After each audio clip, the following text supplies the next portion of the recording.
الحمد لله رب العالمين والصلاة والسلام على سید الانبیاء والمرسلین۔ عزیزان گرامی، خداوند کریم نے فرشتوں میں جب اعلان فرمایا کہ میں زمین میں اپنا ایک خلیفہ بنانے والا ہوں تو شیطان لعین نے اس بات کا بہت برا بنایا اور اپنے جی میں حسد کی آگ میں جلنے لگا۔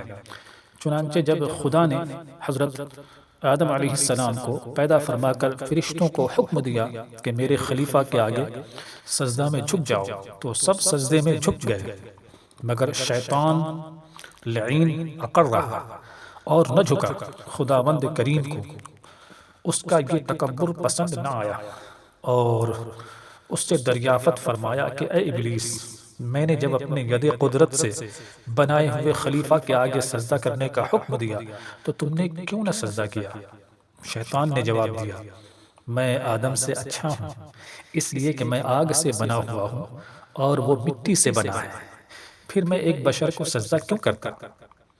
خدا تعالی نے اس کا یہ رعونت بھرا جواب سنا تو فرمایا، مردود، نکل جا میری بارگاہ رحمت سے، جا تو قیامت تک کے لیے مردود و ملعون ہے۔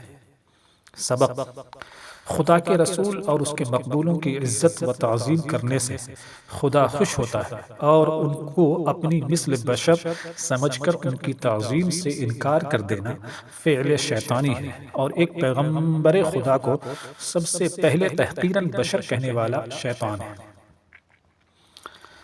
خدا نے جب حضرت آدم علیہ السلام کا پتلا مبارک تیار فرمایا تو فرشتے حضرت آدم علیہ السلام کے اس پتلے مبارک کی زیارت کرتے تھے، مگر شیطان لعین حسد کی آگ میں جل بھن گیا، اور ایک مرتبہ اس مردود نے بغض و کینے میں آ کر حضرت آدم علیہ السلام کے پتلے مبارک پر تھوک دیا۔ یہ تھوک حضرت آدم علیہ السلام کی ناف مبارک کے مقام پر پڑی۔ خدا تعالی نے حضرت جبریل علیہ السلام کو حکم دیا کہ اس جگہ سے اتنی مٹی نکال کر اس مٹی کا کتا بنا دو۔ چنانچہ اس شیطانی تھوک سے ملی ہوئی مٹی کا کتا بنا دیا گیا۔ یہ کتا آدمی سے مانوس اس لیے ہے کہ مٹی حضرت آدم علیہ السلام کی ہے، اور پلید اس لیے ہے کہ تھوک شیطان کی ہے، اور رات کو جاگتا اس لیے ہے کہ ہاتھ اسے جبریل کے لگے ہیں۔ سبق: شیطان کے تھوکنے سے حضرت آدم علیہ السلام کا کچھ نہیں بگڑا، بلکہ مقام ناف شکم کے لیے وجہ زینت بن گیا۔ اسی طرح اللہ والوں کی بارگاہ میں گستاخی کرنے سے ان اللہ والوں کا کچھ نہیں بگڑتا، بلکہ ان کی شان اور بھی چمکتی ہے، اور یہ بھی معلوم ہوا کہ اللہ والوں کو حسد و نفرت کی نگاہ سے دیکھنا شیطانی کام ہے۔ حضرت آدم علیہ السلام جب جنت سے زمین پر تشریف لائے تو زمین کے جانور آپ کی زیارت کو حاضر ہونے لگے۔ حضرت آدم علیہ السلام ہر جانور کے لیے اس کے لائق دعا فرماتے۔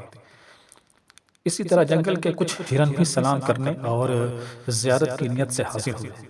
آپ نے اپنا ہاتھ مبارک ان کی پشتوں پر پھیرا اور ان کے لیے دعا فرمائی تو ان میں نافع مشک پیدا ہو گئی۔ وہ ہرن جب یہ خوشبو کا تحفہ لے کر اپنی قوم میں واپس آئے تو ہرنوں کے دوسرے گروہ نے پوچھا کہ یہ خوشبو تم کہاں سے لے آئے؟ وہ بولے، اللہ کا پیغمبر آدم علیہ السلام جنت سے زمین پر تشریف لایا ہے، ہم ان کی زیارت کے لیے حاضر ہوئے تھے تو انہوں نے رحمت بھرا اپنا ہاتھ ہماری پشتوں پر پھیرا تو یہ خوشبو پیدا ہو گئی۔ ہرنوں کا دوسرا گروہ بولا، تو پھر ہم بھی جاتے ہیں۔ چنانچہ وہ بھی گئے۔ حضرت آدم علیہ السلام نے ان کی پشتوں پر بھی ہاتھ پھیرا، مگر ان میں وہ خوشبو پیدا نہ ہوئی، اور وہ جیسے گئے تھے ویسے کے ویسے ہی واپس آ گئے۔ واپس آ کر وہ متعجب ہو کر بولے کہ یہ کیا بات ہے، تم گئے تو خوشبو مل گئی اور ہم گئے تو کچھ نہ ملا۔